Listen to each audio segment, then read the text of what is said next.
Bonjour aux lecteurs de notre chaîne YouTube et aux membres du forum de rcmac.com. Alors on se retrouve encore pour une vidéo sur la préparation du torche, le Trugy brushless de chez Aptima. Mais c'est aussi valable pour l'Assassin et pour la version Buggy, parce que là on va beaucoup parler de l'entretien.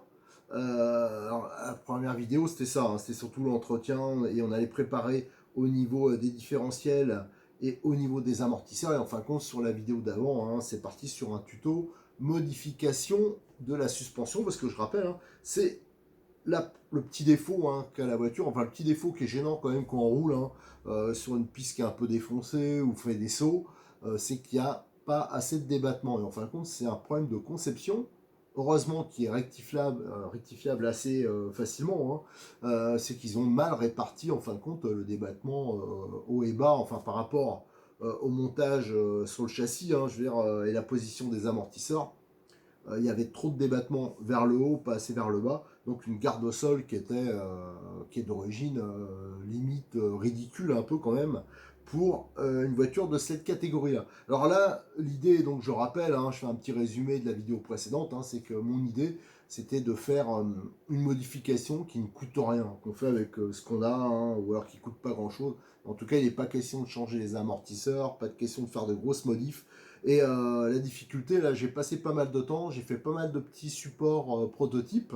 Donc je rappelle, l'idée c'était, au lieu de s'ancrer sur la fixation, comme toutes les versions, toutes les voitures chez eux c'est comme ça, c'est aussi valable pour dans la gamme Pirate, les XTS, tout ça, c'est les mêmes pièces. C'est la fixation se fait toujours sur ce support qui sert aussi de fixation pour la carrosserie. Donc j'ai modifié, donc c'était, en fin de compte, les amortisseurs sont ancrés trop haut. Donc l'idée c'est de le mettre un peu vers l'extérieur et les ancrer un peu plus bas. Et tout ça, ça permet d'entrer, vous voyez, j'ai fait donc cette petite pièce qui est pour l'instant prototype, et qui aura l'avantage de pouvoir se monter aussi bien à l'avant qu'à l'arrière, et qui est hyper simple à réaliser. Alors ça, je vous mettrai le plan pour ceux qui veulent la faire, les codes, tout ça sur le forum, le sujet qui sera ouvert sur cette voiture sur le forum de rcmac.com. Et je rappelle, ça sera valable pour toutes les voitures de la gamme et éventuellement pour les XTS aussi, si on veut faire des modifs. Enfin voilà, il y a pas mal de choses qu'on peut faire. Donc ça veut dire simplement en mettant cette pièce qui est simple à faire, on gagne énormément en débattement et on peut vraiment varier. Là, j'ai fait qu'un point d'ancrage, mais j'aurais pu en mettre plusieurs pour travailler ça dessus. Déjà, je trouve que l'accès à l'amortisseur est beaucoup plus facile aussi, parce que c'est pas une vis traversante, voilà, qui traverse notamment le support d'aileron. D'origine, c'est comme ça, et qui traverse tout le bloc là. Là, au moins, c'est une fixation beaucoup plus classique. Autre avantage, c'est que d'origine, les amortisseurs, ils sont un peu de travers comme ça. Alors comme en haut, c'est pas des rotules, ça travaille moyen. Là, ça m'a permis de parfaitement réaligner les amortisseurs. Je peux vous dire, d'entrée, ça se voit. Ils travaillent beaucoup mieux, les amortisseurs. Et au niveau garde-sol, là, au moins, on a un angle. Je sais pas si ça se voit bien, on regardera ça de plus près. Mais il n'y avait quasiment pas d'angle vers le bas. Là, l'angle, il est identique. Suspension basse, suspension haute. Alors ça, la garde-sol, le gain, on a doublé la garde-sol. Là, j'ai mesuré, là, quand je regarde, je ne sais pas si ça se voit bien, mais j'ai une garde au sol de 8,5 cm. Donc j'ai comparé à mon Mugen, c'est plus que mon Mugen. Donc là, au niveau suspension, ça devrait être quand même beaucoup mieux. Surtout pour la version, si vous prenez la version Assassin, en plus, on gagne facilement encore 1 cm. Donc ça va faire une garde au sol qui est quand même très importante. Et là, je pense que ça sera plutôt sympa. Alors ce qui restera à faire, là, donc je vais faire le support définitif. Là, il me reste les trous à percer pour la fixation, notamment de l'aileron pour l'arrière. La pièce à l'avant, je vais juste un peu... je vais garder la même pièce, mais je vais un peu couper sur les bords parce que là, elle sera un peu plus exposée. À l'arrière, elle n'est pas du tout exposée au choc, mais à l'avant, elle le sera un peu plus, bien qu'elle soit sous la carrosserie. Mais comme il y en a qui ont la fâcheuse habitude des fois de rouler sans carrosserie, un peu méfiance. Et donc on va refaire cette pièce, je vais en faire en 2 exemplaires, je vais la refaire pour l'avant maintenant qu'elle est validée. et on fera le montage sur le châssis. Le problème, j'aurais voulu tout de suite valider ça, hein, sauf que la difficulté, enfin là je l'ai validé hein, au niveau support, la difficulté c'est qu'il faut modifier le châssis comme je dis. Alors là pareil, ça coûte rien, c'est juste qu'il faut recouper, parce qu'il y a toute une partie du châssis là qui sert à rien en fin de compte, et qui bute sur le triangle. Donc ça, quand j'aurai tout démonté, on va en profiter. Donc là, j'avais dit tuto suspension, mais en fin de compte, je vais en profiter pour faire le reste. Hein. C'est un peu bête de tout démonter et pas en profiter pour faire une révision générale de la voiture et améliorer tout ce qui est améliorable. Donc il faudra recouper le châssis. Et ce que je vais faire aussi, c'est que on a au niveau des amortisseurs, je vais regarder, on va voir tous les ressorts qui peuvent monter. Voilà, les coupelles, je vais vous montrer la petite astuce pour il y en a qui ont déboîté les coupelles. C'est comme toutes les voitures RC, la plupart des RTR, on va voir, c'est tout simple pour faire en sorte que ça puisse plus déboîter. Autre avantage aussi d'avoir mis les amortisseurs un peu plus droits, de les avoir mis vers l'extérieur. Voilà, c'est que bizarrement, vu qu'ils travaillent aussi plus droit, ben là, même complètement détendu, les ressorts, j'ai l'impression que la suspension, elle n'est pas si mal que ça. Tiens, il y a un petit point, je vous montrerai en photo.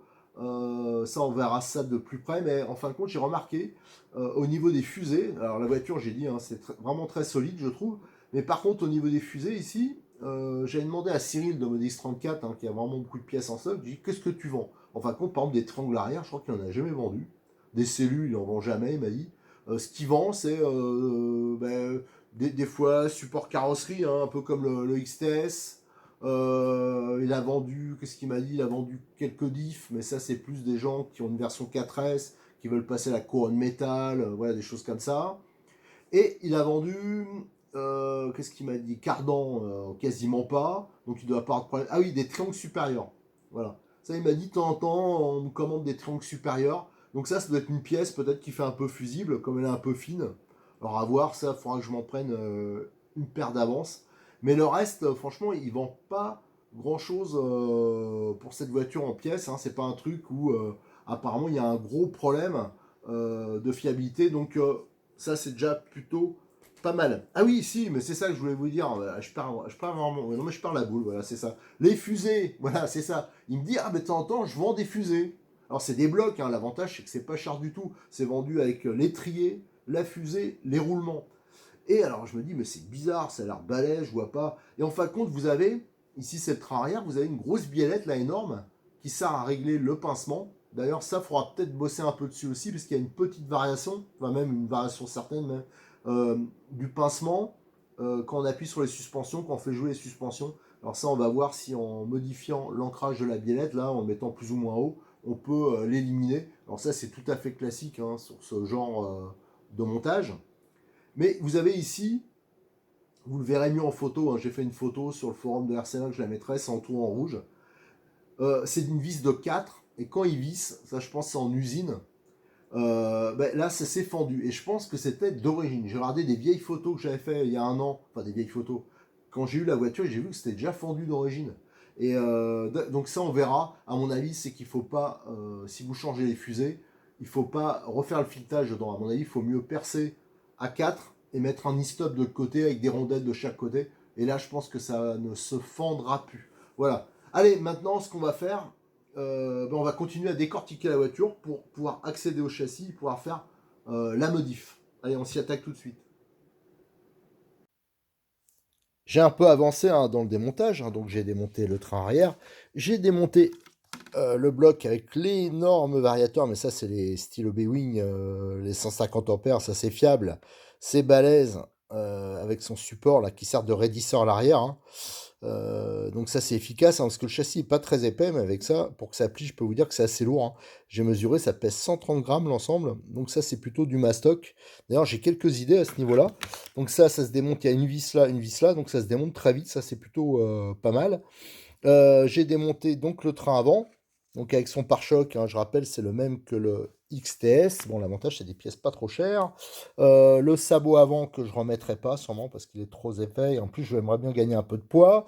Là j'ai accédé au récepteur, hein, c'était pour débrancher le contrôleur. Donc le boîtier ça rentre bien avec ce récepteur, hein, mais c'est vraiment très très très juste. Mais par contre, c'est voilà, c'est efficace, c'est léger, c'est bien placé. Par contre, moi, comme la voiture, elle me plaît bien, bizarrement, hein, il y en a plein qui critiquent, pareil aussi, mais moi, voilà, une fois bidouillée, je pense qu'elle ira vraiment bien. Donc peut-être que je mettrai une de mes radios, donc il faudra que je mette une radio de gaucher, donc je sais pas si au niveau taille ça suffira. Comme d'habitude, à l'avant, ben ça c'est pareil, si vous avez regardé mes démontages, des Néo, plein de voitures, souvent ben, le sauve-cerveau, les axes des deux côtés mettent du frein filet. Alors, bien sûr, quand on essaye de desserrer là, ça tourne en bas, enfin bon, c'est un peu galère. Donc j'ai pas pu démonter, moi je voulais démonter la plaque comme ça. Donc quand j'aurai réussi à tout démonter, parce que là ça va être, je peux pas vous montrer en vidéo, parce que c'est un peu galère, il va falloir que je tienne à la fois en bas, au haut. Je monterai au frein filet assez fort, mais juste en dessous. Et au-dessus, on mettra du faible. Comme ça, on démontera toujours par le dessus. Ce sera quand même beaucoup pratique, beaucoup plus pratique. Et là, vous avez l'énorme biellette qui permet de rigidifier le châssis sur l'avant. Les biellettes, tiens, je regarderai les biellettes. Voilà, les grosses, grosses biellettes, c'est du balèze hein, aussi, les biellettes. Par contre, les rotules, je vois, elles sont pas hyper libres encore. Pourtant, j'ai quand même roulé. Donc ça va falloir que je regarde pour les libérer un peu. Qu'est-ce qu'on a là? Le moteur, donc ça bougeait parce que je vous avais montré les vis du palier c'était barré. Et là, il y a 4 vis qu'on démonte, que j'ai déjà démonté. Et c'est toute la partie supérieure qui vient. Voilà, et on accède à la transmission. Il n'y a plus que 2 vis à démonter. On enlève le bloc. Alors vous voyez la couronne métal. Alors ça a dû un peu morfler. Je vois là, c'est un peu marqué les dents. C'est normal parce que ça s'est mis un peu. Ça a dû bouger quoi. Le fait que. Enfin, bien que c'est. Ouais, vous voyez. Donc ça bougeait comme ça, imaginez quoi, au niveau des dents, c'est même un miracle là, que cette nuit. À mon avis, le pignon moteur, il a dû manger. Mais la couronne, elle doit être solide, parce que ça n'a pas bouffé. Je regarde les noix, apparemment, elles sont pas si mal que ça, les noix, ouais, elles sont nickel. Alors comme je vous dis, hein, j'ai pas fait 50 000 packs, mais j'en ai fait quand même régulièrement. J'ai passé un pack par là, deux packs par-ci. Donc à force quand même. Donc au niveau des noix, voilà, au début, c'est vrai que j'avais un doute. Et en fin de compte, ça tient plutôt bien. Alors, on va continuer à décortiquer. Tiens, une petite idée que j'ai eue au passage, que j'ai dit, tiens, mais si je mets peut-être pas le récepteur ici après, enfin, bon, je pense que je les laisserai là, mais si je cherchais un autre emplacement, ou alors si je voulais gagner en performance, gagner en poids, ça veut dire un peu simplifier le dessus là et mettre un contrôleur, parce que moi, ce qui m'embête un tout petit peu, alors ceux qui ont des 6S, qui utilisent en 6S, c'est pas grave, hein, c'est des prises type, c'est des XT60. Et moi, le problème, c'est que j'essaye d'avoir un standard au niveau des prises, parce qu'on a plusieurs voitures. Quand j'essaye quelque chose, j'essaye d'être en prise DIN, même si c'est peut-être pas le mieux. Donc là, j'ai été obligé de mettre un adaptateur qui passe de XT60 à DIN. Hein, ça, c'est pareil, j'ai trouvé ça chez Modis 34. Sauf que bah, ça me plaît moyen, quoi. J'aimerais quelque chose de plus direct. Alors je me demandais, comme de toute façon j'avais besoin de ce contrôleur éventuellement sur une autre voiture, j'aurais bien mis un contrôleur que j'ai déjà. Et pour m'amuser, comme j'ai des shorties, j'aurais bien fait un montage comme ça. Regardez, les shorties, déjà, ça permet de gagner du poids. Parce que j'aimerais bien gagner quand même, si je pouvais gagner 150 grammes, 200 grammes, ça serait bien. Là, le gros avantage de ces supports, c'est que c'est amovible, hein, il suffit de repercer, on peut les mettre à la taille qu'on veut. Et à la limite, j'aurais pu mettre voilà, soit ici le petit récepteur ou là mettre le contrôleur, hein. Ça passe largement. Alors je me ferai peut-être un petit délire plus tard, mais dans un premier temps, de toute façon, je vais laisser deux boîtes. Allez, je vais continuer à démonter. Là, je vais démonter la partie centrale et donc la partie sauve-cerveau. Allez, j'ai continué le démontage, hein, donc j'ai démonté le palier central. Et là, vous pouvez voir, hein, donc c'était le réglage d'origine. L'entredent était quand même pas terrible, donc ça on va voir. La couronne, par contre, elle a absolument pas bougé. Il n'y a pas de jeu en sortie de diff ou très peu. Voilà, les roulements, il faudra bien sûr tous les nettoyer. Si on regarde ici sur le châssis, ça a un peu frotté, ça a usé, donc je pense que les vis, elles étaient barrées depuis un moment. J'aurais dû vérifier, j'ai pas fait gaffe. Donc ça a frotté un peu, donc ça a tenu, c'est assez incroyable. Mais par contre, si on regarde, le pignon, il a morflé, quoi. Le pignon, je vais le changer. Alors je pense que les pignons d'origine, de toute façon, ça doit pas être une qualité extraordinaire non plus, hein. Donc je vais changer le pignon et je vais en profiter pour regarder le rapport, hein, vérifier. Parce que normalement, sur le 6S, il y avait deux pignons qui étaient livrés. Je pense que j'avais laissé le court, moi. Voilà, donc ça, de ce côté-là, C'est simple à faire, hein. Vous voyez, vous avez le système de coulissement, là, le réglage est facile. Ça, c'est plutôt pas mal. Et il y a le petit carter ici, je pense que je vais le supprimer. Je vais regarder, parce que quand on est là, on voit pas, en fin de compte, l'entredent. Alors, je préfère qu'on voit bien le pignon, l'entredent, qu'on puisse le vérifier, l'état, facilement, sans tout démonter. Alors ça, je pense que je le modifierai. Voilà, autrement, le moteur, hein, il a beau être de petit diamètre, mais par contre, il est long. Donc ça doit compenser. Moi, je trouve qu'il arrache bien. Donc ça, c'est bien un 2100 kV. Donc ça correspond bien. Donc ça, il faudra penser aussi, là, le scotch, je mettrai un petit scotch ici. Et on va lubrifier le roulement quand je vais démonter. Et un petit scotch pour protéger, pour éviter que la poussière aille sur le roulement. Quant au système de direction, on voit que d'origine, c'est sur des bacs bronze. Alors on va voir, on prendra la cote, hein, on verra pour mettre sur roulement. Le sauve-cerveau, j'ai vu qu'il était un peu dur, alors ça je vais vérifier. Au niveau du cerveau, bah, là c'est un 15 kg, hein. Là il fonctionnait bien, mais je pense que je vais monter, ça sera plus adapté à... J'ai d'autres voitures où j'ai besoin de cerveau de façon un peu balèze, donc un 15 kg ça ira mieux sur un 1/10, je pense. Et là-dessus je monterai un cerveau, ceux à Cyril, pas trop cher, là, un S25 je pense. Il y aura 10 kg de plus, ça arrachera un peu mieux. Et comme j'ai dit, le palonnier, il est très beau, le palonnier. C'est vrai qu'il est bien, il est verrouillable, tout. Mais vous voyez, il frotte. On le voit bien ici, hein, si je fais le gros plan de la mort. Voilà, on voit que ça frotte. Alors, c'est pas terrible. Donc, ce que je vais faire, il y a pas moyen de régler, hein, de toute façon, c'est que je vais mettre un palonnier avec une forme différente, hein. C'est des palonniers, pareil, chez Cyril, qui valent 6 euros, je crois. Ils sont droits. Donc, on va gagner, ça va éloigner du boîtier. Donc, ça sera beaucoup mieux. C'est une petite amélioration aussi. Alors, qu'est-ce qu'il y a? Qu'est-ce qu'on peut dire d'autre? Là, on arrive au niveau du châssis. Il me reste plus qu'à démonter les bavettes, hein, qui tiennent par un e-stop, et le reste, je pense que ça tient juste par les fixations des accus. Alors là, on le voit bien, hein. L'avantage de ce système-là, c'est qu'il est amovible. Alors ça, c'est pas mal quand on veut mettre sur une autre voiture. Je sais pas, on trafique une classique, on trafique n'importe quoi. Ce système-là, il est bien parce qu'il est modulable. Alors, on peut le placer où on veut. Et surtout, bah, si on veut mettre, comme je montrais tout à l'heure, des shorties, bah, ça permet de gagner, d'avoir un gain de place, sans que ça soit définitif. Ça veut dire après, on peut le remettre en place. Donc ça, allez, ça, on va le démonter. Et je vais juste, ça me permettra de m'attaquer au châssis, à la modif du châssis pour la suspension. Et on fera un montage à blanc du train avant et train arrière, juste pour vérifier la garde au sol, les débattements, s'il n'y a rien qui bride. Eh, j'avais oublié de parler de quelque chose, les axes de sauve-cerveau. Alors, il a fallu que je tienne de ce côté, sous le châssis. Et en fin de compte, c'est celles qui sont parties en premier, c'est celles sous le châssis. Et bien sûr, il y avait du frein filet partout. Alors, on voit, c'est juste des axes. C'est un peu comme le XTS, hein, en aluminium. Donc ça, va falloir bien les nettoyer, enlever le frein filet, les démonter ici. Alors pour ça, il faudra tenir avec une pince aluminium, hein, pour éviter de les marquer. Et après, on refera le montage, mais bien, bien solide, mais côté châssis. Et là, voilà, pour que en haut. Moi, j'avais même pensé faire un truc pour que ça soit plus facile. En fin de compte, que pour résoudre le problème, c'est de mettre au frein filet une vis sans tête et ici mettre à la place ni stop. Comme ça permettrait peut-être de démonter plus facilement. Ça serait peut-être mieux que de mettre à chaque fois du frein filet et au risque que ça puisse se barrer. Tiens, ça, je vais peut-être le faire. Je vais y cogiter.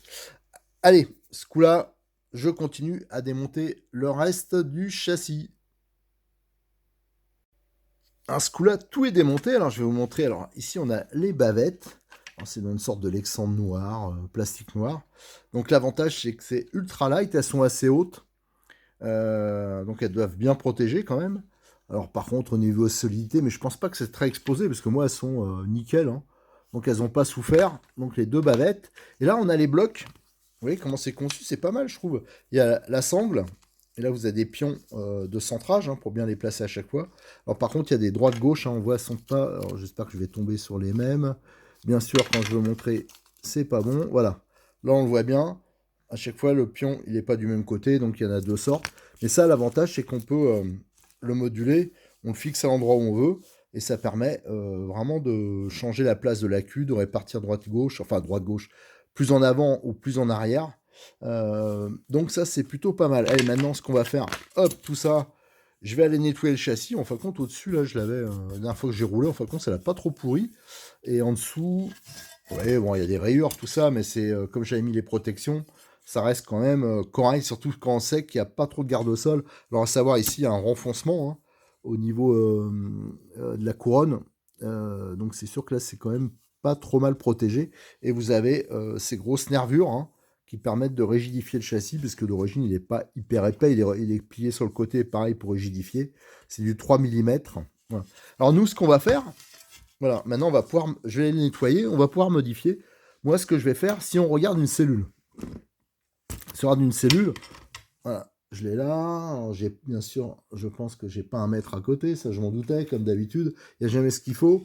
Mais si on regarde la largeur ici, ce qui compte, c'est d'avoir la largeur à peu près de la cellule, hein, au minimum. Bon, faut laisser un maximum quand même pour que ça soit rigide. Mais je vais sûrement recouper quand même une bonne partie ici. Voilà. Et que ça soit à l'avant, à l'arrière, tout ça pour libérer un maximum le débattement de la suspension. Alors je pense que je vais commencer déjà d'un côté, je vais le mettre en place et on va voir ce que ça donne. De toute façon, déjà en premier, je vais aller nettoyer et après on va tracer. Alors avant d'aller nettoyer le châssis, hein, j'ai voulu, bien sûr, c'est quand même plus efficace de tout nettoyer à la fois, alors je continue à décortiquer le reste. Et là notamment, je voulais juste vous montrer un truc qui est commun à tous les RTR. J'ai eu le cas notamment avec le Neo, le MP9, enfin avec plein de voitures. Avant, ils mettaient pas de frein filet quasiment sur les RTR, hein, tout se démontait. Maintenant, ils emmènent et bien sûr, ils en mettent et bien sûr, comme c'est fait à la chaîne. Enfin, je sais pas exactement comment c'est fait, mais c'est pas justement dosé. Donc là, je peux dire qu'ils en mettent des tonnes, hein, du frein filet. Ils hésitent pas. Tiens, regardez, par exemple ici, la glissière, en fin de compte, du palier, j'arrivais pas, même vis démontée, j'arrivais pas, il a fallu que je force un peu, quoi, je chauffe pour que ça se décoince. Alors bien sûr, parce que je me doutais, le frein filet, ils en ont mis sur les vis, et regardez le frein filet, tout ça, c'est du frein filet qui a été entre donc la glissière et le palier. La même chose de l'autre côté. Regardez, tout ça, c'est blindé de frein filet, il y en avait partout, et automatiquement, ça colle les deux parties ensemble, et le réglage, il devenait impossible, quoi, genre, sans redémontage complet. Alors, c'est pas bien grave, hein, moi, je démonte tout, je vais tout nettoyer, on remontera autrement, mais c'est vrai que pour le débutant, qui veut régler, en fin de compte, il est coincé. Et ça, c'est commun à toutes les marques. Soit ils en mettent trop, soit ils en mettent pas assez. Je vois pas. C'est vrai que c'est dur de façon de faire un montage propre, hein. Mais voilà, donc ça c'était pour vous montrer ça avant que je le nettoie, que je le démonte, hein. Faites attention, et en plus c'est pas bon pour le refroidissement, parce que le frein filet déjà il va empêcher le réglage, hein, parce qu'il s'est mis partout. Le démontage il va le rendre compliqué, et en plus le frein filet il est isolant. Là le but aussi c'est que la chaleur du moteur, elle se transmette aussi au palier qui en alu, à la glissière, et que ça se transmette au palier, au châssis, voilà, que ça dissipe un maximum la chaleur. Là, automatiquement, cette couche-là, elle va isoler la glissière du palier, et ça sera pas le refroidissement, ben, on va prendre quelques degrés, et des fois, il suffit de même si c'est 3, 4 degrés, ben, ça suffit à niquer le moteur, à tout griller. Tiens, autre des démonstrations de ce trop plein de frein filet, alors là, on le voit ici, alors comme j'ai chauffé, il est devenu un peu blanc, et là, on voit, ça a carrément recouvert le filetage, on dirait qu'il y a une bague, tellement qu'il y en a sur cette vis, regardez, ici, ça a cassé, voilà, la croûte en frein filet, mais en fin de compte, la couche, elle est énorme, énorme, alors c'est sûr que ça, c'est pas optimum, alors tout ça, va falloir bien sûr super bien le nettoyer, tout retirer ces excédents, et on fera un remontage après bien propre. Le châssis a été nettoyé, j'en ai profité pour voir s'il n'avait pas été déformé, de ça, bon, il n'y a pas de problème. De toute façon, vu la conception du châssis, si vous regardez, on voit encore les traces ici de la cellule. Regardez la cellule. Elle va très en avant ici. Normalement, une cellule, ça s'arrête à peu près ici. Là, elle va beaucoup plus loin. Il y a beaucoup plus de fixation sur une cellule normale. Normalement, c'est 4, hein. Là, on en a 7. C'est pareil à l'avant, à l'arrière. Donc, cette partie-là qui pourrait éventuellement se déformer, un peu comme cette partie ici, c'est très rigide, enfin, compte, c'est assez malin comme conception, je trouve, pour une voiture loisir, hein. Et donc, ici, j'ai tracé, voilà, la partie que je vais supprimer, hein, qui sert à rien. Et alors, on peut se dire, ah, ça va devenir un peu plus fragile maintenant, parce qu'en fin de compte, ce qui compte, c'est la partie qui est là, hein, au centre avec la cellule, c'est ça qui donne la rigidité. En plus, à l'arrière, on a la plaque de cellule que je vais garder, hein, je vais mettre derrière, malgré qu'elle soit lourde. Euh, alors je vais voir comment éventuellement on peut un peu. Enfin, faudrait voir. Si j'avais les moyens de fraiser, j'aurais peut-être fraisé à l'intérieur comme ça, la partie qui se voit pas, hein, qui est contre la cellule. Enfin voilà. Donc, et si j'avais plus usiné, c'est sûr que j'aurais fait une plaque. enfin usiné, j'aurais fait une plaque type inox, un peu comme fait T-Works pour les MP9, les MP10, les Mugen, voilà. Mais bon, là, ça me semble compliqué de le faire soi-même. Alors donc, j'ai tracé ici, et je vais faire la découpe, bien sûr, en gardant un arrondi. Alors là, le traçage, il se voit moins, parce que je l'ai fait au feutre noir. Mais aussi ici, il y a la même partie qui va être enlevée. Alors là, c'est un peu plus délicat, parce que c'est vrai que j'aurais aimé garder un peu plus d'épaisseur là. Mais pareil, là, la cellule, c'est pour ça que c'est pas la même à l'avant, à l'arrière. Là, la forme de la pliure du châssis. Donc je pense que ça apporte, il n'y aura aucun problème de rigidité. Allez, je vais faire la découpe et on finira la vidéo avec le pré-montage des cellules dessus, juste pour voir si mon histoire de suspension, ça marche. Alors le châssis est modifié, hein, donc j'ai retiré tous ces petits morceaux, hein, donc les oreilles qui servent à rien sur cette voiture, vu que sur le triangle, il n'y a pas de vis de butée. Donc ici, j'ai coupé tout le superflu, et à l'avant, j'ai fait la même chose. Alors c'est simple, hein, mais bon, par contre, il faut le faire proprement. J'ai modifié le support avant, hein, comme à l'arrière, hein, pour pouvoir mettre la plaque, comme on a fait ici. Et là, j'ai fait une plaque, alors une version un peu différente, hein, parce que là, je suis en train de, bien sûr, de peaufiner. Alors, je vais pas retirer les traces de traçage, hein, bien sûr, parce que je ferai la finition si tout est nickel. Allez, voilà, il me reste maintenant. Je vais monter le support sur le train avant, enfin plutôt sur le support d'amortisseur et de carrosserie, hein, la petite extension. Et on va monter après le train avant et le train arrière à blanc et on va voir la garde-sol que ça nous donne. Et si au niveau des butées hausses et basses, on est bon, hein, surtout au niveau des cardans, du débattement des cardans. J'ai fait le montage à blanc du train avant et du train arrière sur le châssis, en montant bien sûr mes petits supports en époxy, hein, je rappelle qu'ils sont quand même relativement simples à faire. J'ai regardé au niveau du châssis, hein, mes découpes, apparemment c'est nickel. Je pourrais même gagner encore un tout petit peu, mais bon, je vais pas. Là, c'est bon. Pourquoi? Je vous avoue que je suis assez content parce qu'on est parti d'une voiture qui était par terre, quoi. Elle avait 3, 5, 4 cm de hauteur, ce qui est un peu light. Et là, on a un peu plus de 8 cm, quoi. Alors là, je peux vous dire que c'est de la garde au sol, le point y passe. La garde au sol, là, elle est même, je pense, supérieure à la plupart des Truggy, hein. Elle est vraiment balèze. Et en plus, moi j'avais peur, comme les amortisseurs sont assez courts, hein, c'est les mêmes à l'avant, à l'arrière. Alors ça c'est pratique pour la pièce détachée, bien sûr. Mais par contre, souvent sur les Buggy, les Truggy, il y a deux différences et ils sont beaucoup plus longs que ça. J'ai dit, il va avoir un problème parce que, en fin de compte, ce qui allait pas, hein, je me répète un peu, mais c'est vrai que c'était qu'il y avait un déséquilibre entre la butée haute et la butée basse. Et bah là, j'ai l'impression que c'est nickel parce que j'avais peur qu'en fin de compte, ça bride. Et là, en fin de compte, on peut aller complètement par terre. Et bon, là, je peux pas le faire avec une main. Mais les roues remontent encore. Donc ça, c'est excellent. Si on regarde l'angle des cardans, alors on va essayer de le regarder comme ça. Avant, c'était pareil, c'était complètement déséquilibré. Alors, est-ce qu'on va le voir là? C'est sûr qu'avec l'amortisseur devant, vous voyez, au niveau angle, là, on a encore de la marge. Je pourrais encore augmenter la garde au sol si on pouvait, parce qu'il y a de la marge. Ça tape pas dans la noix. Voilà, on a encore, je pense, 5 mm, voire un peu plus de garde au sol possible. Et en butée basse, là, on est un peu comme avant. Donc ça n'a pas spécialement bougé. Disons, il y en a un peu moins. Alors ça va un peu moins taper sur la noix. Alors peut-être ce que je ferais, alors ça fera partie des réglages, hein. Je mettrais peut-être une petite entretoise, là, un tout petit truc pour que la butée, en fin de compte, sur des grosses réceptions, parce que là, maintenant, on va pouvoir sauter comme des malades sur les bosses, ça vient de pas taper sur la noix. Ça je vais, mais c'est des détails, hein.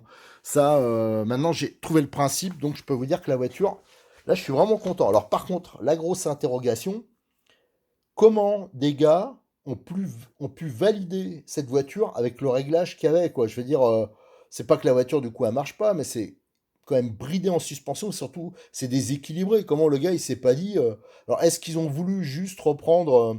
à cause des supports, on se dit, ben, on va fixer, comme sur toutes les autres voitures qu'on produit, qu'on ce système-là, on va pas s'emmerder, et on va faire des bouchons un peu plus longs pour augmenter un peu la garde au sol, en fin de compte, ce qui est un peu ridicule, quoi. Moi, je suis sûr que ça coûtait moins cher de faire une petite extension propre. Eux, ils ont les moyens que de créer des bouchons plus longs. Enfin, c'est un peu anti-mécanique. Alors, heureusement, pour moi, ça handicape pas trop la voiture. Moi, j'aime bien bricoler et un bricolage hyper simple. Je vais vous mettre les plans, hein, pour les pièces, tout ça, mais c'est c'est surtout moi qui ai perdu beaucoup de temps parce que ça a été long à faire, à trouver, comment bien ancrer, à trouver la solution.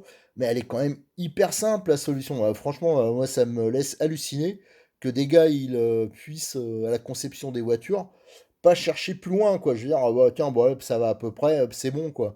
Et que, enfin voilà, moi, j'hallucine. Voilà. Allez, en fin de compte, le principal, c'est que ça marche. J'ai une garde au sol de fou. Là, je peux vous dire, la garde au sol que j'ai, c'est de malheur, on dirait un cinquième.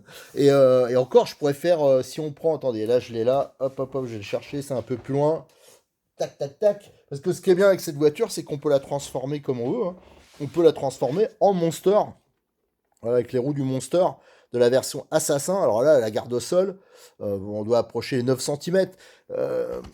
Donc là, en fin de compte, ça va transformer complètement la voiture. Une voiture qui était critiquée pour son manque de garde au sol. Alors c'est vrai qu'il y en a beaucoup qui roulaient. Quand on roulotte, ça va, mais quand même, à un moment, ça accroche. Là, on va avoir un engin, je pense qu'au niveau franchissement, des trous, hein, sur une piste ou dans des terrains défoncés, ça risque d'être plutôt pas mal. Allez, on va arrêter là cette vidéo, hein, parce que là, j'ai déjà fait long. Et dans la prochaine, bon, bah, je vais redémonter pour tout faire au propre, hein. Et je vais peaufiner, je vous dis, je vais peut-être mettre les réglages, mais surtout, là maintenant, on va falloir s'occuper au remontage du reste de la voiture, hein. On va le remonter pour que ça soit définitif, quelques petites bidouilles, on va faire les différentiels. Enfin, on va tout regarder et voir surtout s'il y a des choses qui ont bougé après un an d'utilisation. Allez, je vous remercie, à très bientôt sur notre chaîne YouTube, et je vous rappelle que j'ai ouvert un sujet sur RC Mag, hein, c'est là que je vous mettrai le plan des pièces, tout ça. Et si vous avez des questions, n'hésitez pas, hein. Moi, c'est une voiture de toute façon qui me plaît bien. Moi, j'aime bien les RTR, déjà, et je trouve que dans les RTR Truggy, la voiture, elle a pas mal de potentiel, et surtout, il y a un bon rapport qualité-prix.